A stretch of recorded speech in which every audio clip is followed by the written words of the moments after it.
It's time for your daily dose of all things Chicago sports. This is the Daily Score. Now, here's your host, Mark Grote. So we were on the cusp of throwing the Chicago Bears in the garbage. That was where we were heading. We were on the verge of stashing the quarterback somewhere else. Somewhere else. The Tyson Bagent murmurs were starting to crescendo, and they never really got that loud. I'll give Bears fans credit on that.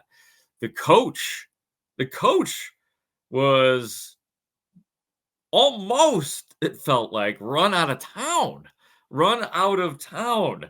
That's the fine line of the NFL, because now, after the Bears coming off the weekend after the Bears won that game against Washington, beating Washington the way they did, 40-20, with the star receiver they have catching 230 yards worth of footballs, and Justin Fields throwing 3 touchdowns to him expertly. It does put things in a different mindset. You don't completely take down or topple what you might have thought about this team, but now we're in a place where we're saying, we've now seen a version of that twice from Justin Fields. And so you think to yourself, how many more of those do I need before I flip-flop? Because that's what it would require for most of us to do. That is flip-flop opinions and projections on this quarterback and this offense and maybe on this team. The biggest thing about Justin Fields that we have seen in the last 2 weeks is that he has looked more aggressive and he has looked better in identifying the open receivers. And the Bears head coach, Matt Eberflus, was asked the question of, why are you seeing him be more aggressive? I just think the comfort level, and I think you see him having more poise, when he's in the pocket and when we're moving him out of the pocket. And I think he's getting the chemistry with the group. Overall, you can see great chemistry with, DJ, and Cole and Mooney and the rest of the guys that are catching, for us. And you can see that in practice. And he feels more comfortable making those throws now. And it's going to continue to grow. So Matt Eberflus right there. I mean, no doubt about it. I think that there's some depth to the words of Matt Eberflus right there, as simple as it is. Sometimes it's comfort. And I mean, I think the overriding theme of all of this is, has it happened? Did Justin Fields get comfortable? Another way of saying that is, did it click? Is the comfort click? That whole concept of sports that sometimes takes athletes longer to do than others. And with Justin Fields, there has been zero patience. And I'm complicit. We all want it now. We all want it right away. And now it's still, to me, a great mystery. I have no proclamation whatsoever on Justin Fields in terms of, has he figured it out? Are we going to just see 300-yard games out of this guy going forward? Did something click?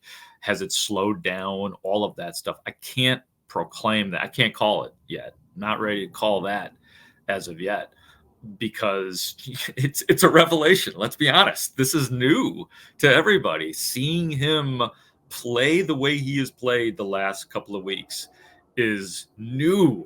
And so I think that we all have to work on putting it in the proper perspective. And for me, the proper perspective right now is to celebrate what we have seen, but say, I still definitely need to see this over several different games. The Bears will be hosting Minnesota on Sunday. That's a 1-3 team.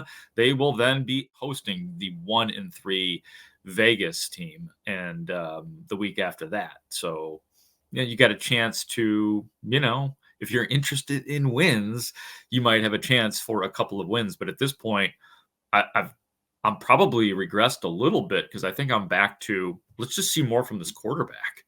The question that we wanted to know the answer to last year, do you have a quarterback? I'm willing to sacrifice or sort of not care so much about wins to know, is is the quarterback developing? Because I think we can revisit that question. But the Bears have those couple of games coming up. They will then be at the Chargers, at the Saints, and that brings me to Carolina. They got a home game against Carolina later on. Carolina, 0-5. The Bears have their first round draft pick. They're 0-5. And I don't know like where they turn things around, but that is fun to explore the possibility of in so many different ways. So yeah, everything just looks a little bit better right now. Couple other things.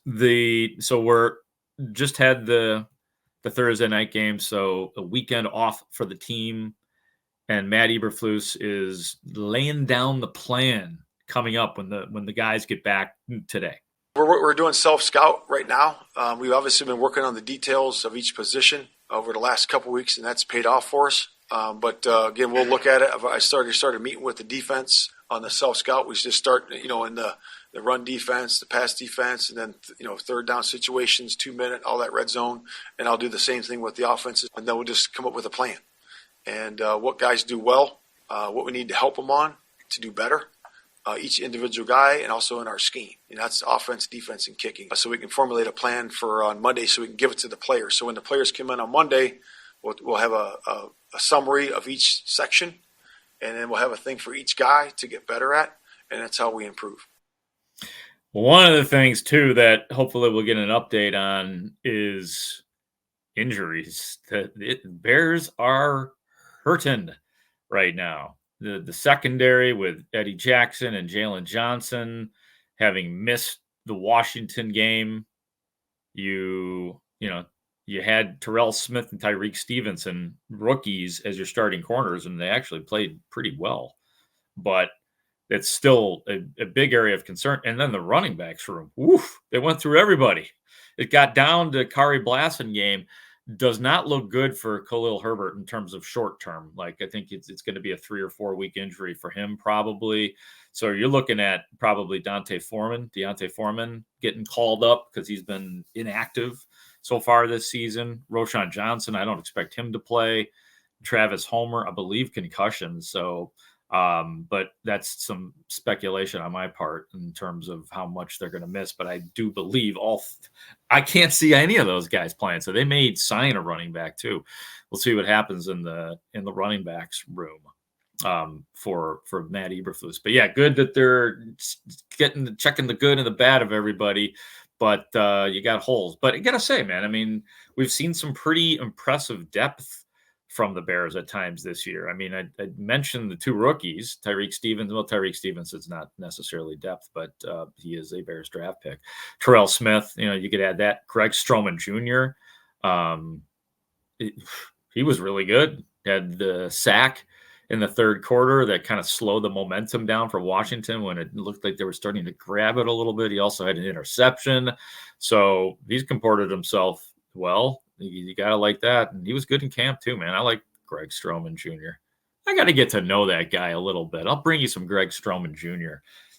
hopefully sometime later this week when we get to open locker room. How about that? How about I make that deal with you, the Daily Score fan? One other thing, too, for Matt Eberflus, which continues to be interesting. Matt Eberflus, of course, does not have Alan Williams anymore. He's gone, so still no actual defensive coordinator except for Matt Eberflus, who has been calling the plays. So we called for an update from Matt Eberflus. You're down a coordinator, man. Are you going to add any staffing? Staffing? Yeah, we're just working through that right now. We'll have some conversations this weekend on that, but we're just working through that. Okay. So is that still legit? Is that really on the table, though? Are you really considering that you might bring somebody in, or you might kind of restructure the defensive staff now that you have a little bit of a break? Yeah. Or is that just kind of the general? No, we're having conversations on that. And if it works, if it's right for us and it works for us, that's great. If it doesn't, then it'll be what it is. But we're still looking at it. We have an open mind. Certainly on all those things to make us better. And there's nothing wrong with bringing somebody in that can help, that has a different perspective. But again, we're open-minded to that. Are you gonna call plays either way? like I said, we'll see where it is. Right now, my plan is to do that for sure, but we'll see where it goes. All right. So the Flus is, basically I characterize that as he is not ruling anything out. Nothing has been ruled out in terms of that. We'll see. I don't know what he's got up his sleeve on that, because you don't want to bring in somebody who has more power than you do. You know what I mean? Like, you don't want to do that. You thinking old school? You thinking about your old buddy Rob Marinelli? Are you thinking about Wani? I don't know. We'll see. But we're always willing to stir that pot. That pot is always available. But that is it. I will be at Haugh throughout the week, and I'll be reporting about the Bears every day here on the Daily Score. For our executive producer Ray Diaz, I'm Mark Grote. Talk to you soon on the Daily Score.